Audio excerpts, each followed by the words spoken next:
Rabbi Eliyahu, Birshut Kahal Kadosh. Je commençais par remercier, pas parler trop longtemps maintenant, c'est pas le moment.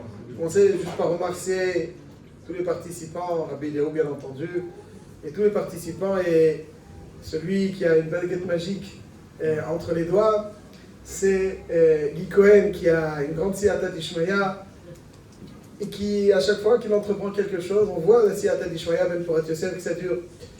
Et je me demandais pourquoi, d'où lui vient cette siyata d'Ishmaïa. Ouais. Le secret. Il va pas tout vous dévoiler, qu'une partie. Il y a marqué dans cette paracha, lorsque Balak fait appel à Bilam, il y a marqué Ki yadati. Pourquoi est-ce que je fais appel à toi? Ki yadati et asher tevarer mevorach, et asher taor yu'ar. L'Orach Haïm Akadosh, le Natziv et encore d'autres font remarquer que lui dit: je suis conscient que celui que tu bénis est déjà béni, mevorach, et asher taor yu'ar, alors que celui que tu maudis sera maudit. Pourquoi il ne dit pas celui que tu bénis sera maudit, sera béni? Il dit l'Orach Haïm Akadosh parce qu'en réalité Bilam n'avait pas le koach de la bracha. Bilam il ne peut pas être mevorach. Et asher tevarer mevorach. Il avait juste la capacité de voir quand est-ce qu'une opportunité agréable se présenterait à quelqu'un et il lui dit voilà, tu l'auras, comme si c'était lui. Mais en réalité, il décrivait une réalité indépendante de lui. Par contre, et asher taor, il avait malheureusement cette force destructrice.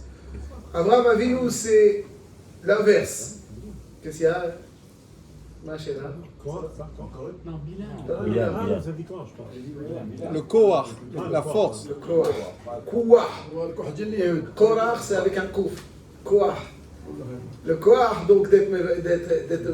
Ça veut dire que, autrement dit, Abraham Avinu, c'est complètement l'inverse. Vehiye beracha. Pourquoi? Parce qu'Abraham Avinu, il a le Koach de la bracha. Alors, il y a des êtres qui ont le koach d'insuffler de la bracha. Il y en a d'autres qui ont le koach d'insuffler de la destruction. Bilham, c'est la destruction. Abraham, c'est la construction, l'édifice le plus splendide de l'histoire.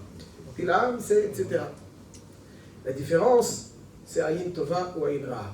Lorsque quelqu'un il a Ayin Tova, c'est avec le regard qu'on en insuffle les plus belles brachot. Abraham Avinu, Talmidav shel Abraham Avinu, Ayin Tova.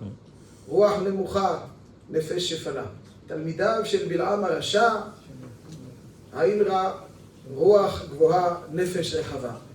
Lorsqu'il y a Ayin Tova, on insuffle les plus grandes forces, les plus belles forces. La siyata d'Ishmaïa. Quand il y a Ayin Ra, malheureusement, c'est la destruction. Voilà donc, quand on veut avoir de la siyata d'Ishmaïa, quand on veut insuffler de la bracha, ce qu'il faut avoir, c'est être un talmid d'Abraham Avinu. Parce qu'en fait, bon, c'est intéressant qu'on a besoin d'être l'élève de Bilham. C'est-à-dire c'est les midot bizarres aussi, elles doivent s'apprendre quelque part. Mais en tout cas, talmidav chez Abraham Avinu, eux ont la force de perpétuer ce chesed.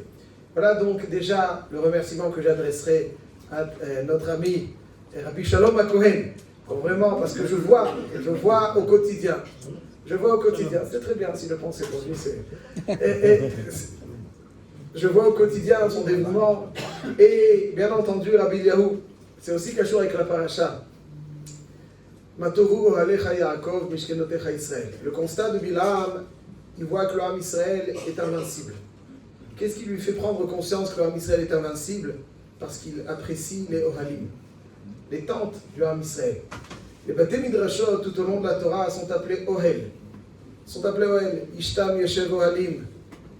Adam Kiamud Be'ohel. Ba'ala Shel Torah. Yehoshua binu Nar. Lo Yamish mitoch ha'ohel. Matovu Ohalecha Yaakov. Tout ce qui a permis à Israël tout au long des générations de finalement conserver cette authenticité, conserver cette force, cette invincibilité constatée par Bilam, et uniquement constatée, c'est les Ohalim. Le Ohel symbolise un endroit très souple. Tout au long des générations, le Ham Israël a su faire preuve de souplesse à travers ces Bate Midrashot. Lorsqu'ils étaient expulsés d'un endroit, alors le Ohel, c'est la capacité de prendre un endroit pour finalement le reproduire ailleurs. Cette souplesse, cette flexibilité qui était le don du Ham Israël, c'est ça qui suscite l'admiration d'un des plus grands voyous qu'est Bilam. Il voit ça, il se dit, ils sont trop beaux, c'est Ohalim. Ils sont donc invincibles. Là où il y aura un Ohel bien constitué, on restera invincible. Et il y aura toujours des Ohalim bien constitués dans l'armée Israël. La question elle est, est-ce que nous, on sera dans ce Ohel ou pas? C'est la vraie question. Lorsqu'on sera dans ce Ohel, on aura la capacité donc d'adhérer, de participer, de faire partie de ce Ohel. Alors véritablement, on restera invincible. Et ce qui fait la force des Ohalim, c'est des êtres comme Rabbi Eliyahu qui savent donner une saveur. Un Ohel, c'est un endroit dans lequel on se délecte. C'est une maison dans laquelle on vient pour apprécier, pour kiffer, pour se délecter de tous les plus grands délices que sont la Torah. Et c'est ça finalement, un sioum, comme on a pu le constater, il y a un dialogue, je dirais même amoureux, entre l'étudiant et la Masechet. N'est-ce pas, quand quelqu'un veut dire, on lui dit, ne nous oublie pas, je t'oublierai pas. N'est-ce pas, c'est la phrase qu'on dit. Lo nitnashe minach, velo titnashe minan. Da'atan alach, je pense à toi, mais pense à moi. Je ne t'oublierai pas, ne m'oublie pas. Lo nitnashe minach, parce que c'est véritablement une relation très intense qui doit régner, et cette relation intense fait que la Torah est celle qui va plaider en notre faveur. Évidemment, on termine le sioum en remerciant HaKadosh Baruch Hu, Shesamta chelkeinu miyoshvei bet hamidrash. Parce que lorsqu'on apprend à apprécier cette étude, on le remercie. Et pour terminer, Rav Shach disait quelque chose qu'il faut savoir, surtout aujourd'hui, beaucoup plus qu'avant. Il dit Rav Shach, lorsque la Gemara nous dit que lorsque Rabbi Yehuda rentrait dans le Bet Hamidrash, il faisait une tefila, Shelo yikasher bidvar halacha, velo omar al tameh tahor, velo al tahor tameh. Donc, il priait à Kadosh Baruch Hu que tout se passe bien dans le Bet Hamidrash, qu'il ne fasse pas de raisonnement erroné, qu'il ne se réjouisse pas de l'erreur de qui que ce soit, Khalila. Au contraire, qu'il se réjouisse de son explication. Donc il fait une tefila que dans le Bet Hamidrash, il faut prier avant pour profiter un maximum. Quand il sortait du Bet Hamidrash, B'yitziato ma hu omer, c'est ce qu'on dit aussi dans le Sioum, Shesamta chelkeinu miyoshvei bet hamidrash, velo samta chelkeinu miyoshvei kranot. Et Rav Shach demandait, à juste titre, comme toujours, mais l'endroit le plus dangereux, c'est la rue ou le Bet Hamidrash? Quand tu rentres dans le Bet Hamidrash, attention, j'ai peur, fais gaffe, ne te trompe pas. Peut-être que tu risquerais de te réjouir de l'honneur de qui que ce soit. Je prie pour que tout se passe bien. Quand tu sors dans la rue, c'est bien plus difficile, bien plus dangereux que le Bet Hamidrash. Et comment, quand tu sors du Bet Hamidrash dans la rue, tu ne fais pas Yehi Ratzon Milfanecha Shelo Ekashel B. Shelo Adaber B. Non. Dire Rav Shach, la plus belle tefila pour que tout se passe bien dans la rue, c'est de se sentir bien en Bet Hamidrash. Lorsque tu remercies HaKadosh Baruch Hu de faire partie d'un Bet Hamidrash, donc finalement tu ne le quittes jamais.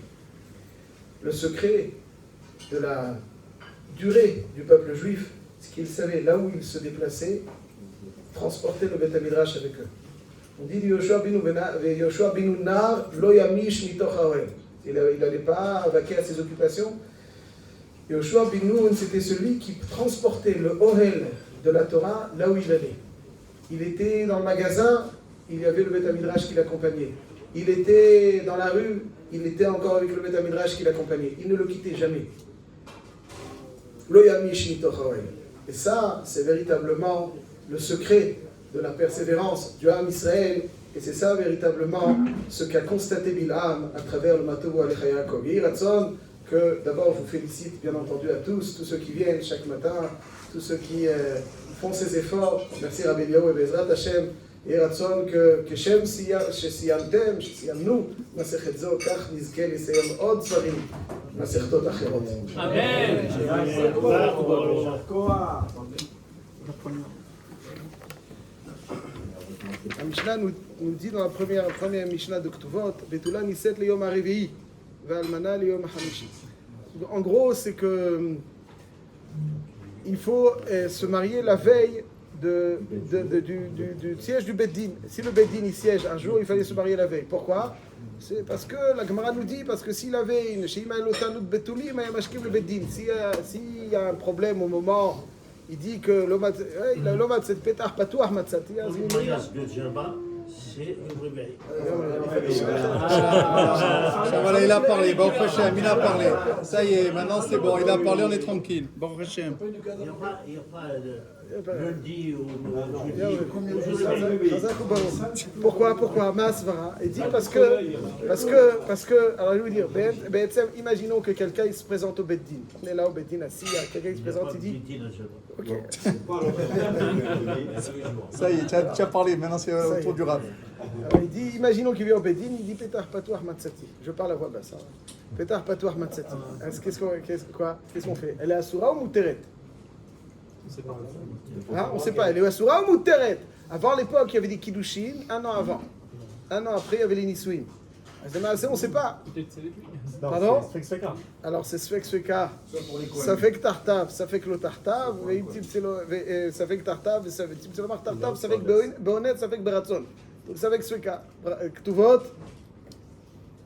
ça c'est obligé, vous connaissez ce daf.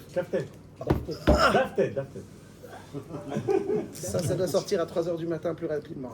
La prochaine fois. Pétar Patouar Matsati, le din est que si c'est Échet Israël, Mouteret. Ça fait que Tartav, ça fait que Tartav. Si c'est le mar Tartav, ça fait que Benet, ça fait que Ratson, ça fait que Sveka Moutar. Et si c'est Échet Kohen, il y a un seul ça fait que Tartav ou le Tartav. Donc ça pose plus de problème pour l'Échet Kohen. Mais alors pourquoi est-ce que alors Betula dit c'est le Ravi Shim Yesh lo Tanat Betulim, il vient au Bedin. Nous il vient au Bedin, qu'est-ce qu'on va lui faire? Moutar. Hein? Moutar. Pardon? Et alors, s'il vient, il se refroidit pas, il est brûlant. Et quel est le din? Les gens vont entendre. Oh, très bien. Il a fait mode. Le bjat est que quand le Beddin va s'occuper de ce dossier, alors il y aura un bruit qui va. Et donc, il pourrait solliciter des édimes qui pourront nous décrire ce qui s'est exactement passé. Et donc là, comme ça, on est marbé Tahara Israël. Beaucoup de takanot sont là pour cadrer afin que la tahara soit toujours présente, parce que sans tahara, on est méboulbalim. La toum'a, c'est ça qui... Quelqu'un, des fois, il a des questions, mais il ne comprend pas qu'il a des questions, c'est la toum'a. La toum'a, ouais. Il y a le Shem Ishmuel qui dit que la raison pour laquelle on n'a pas de nevoua aujourd'hui, c'est parce qu'on n'a pas de simcha. La raison pour laquelle on n'a pas de simcha, parce qu'on n'a pas de tahara.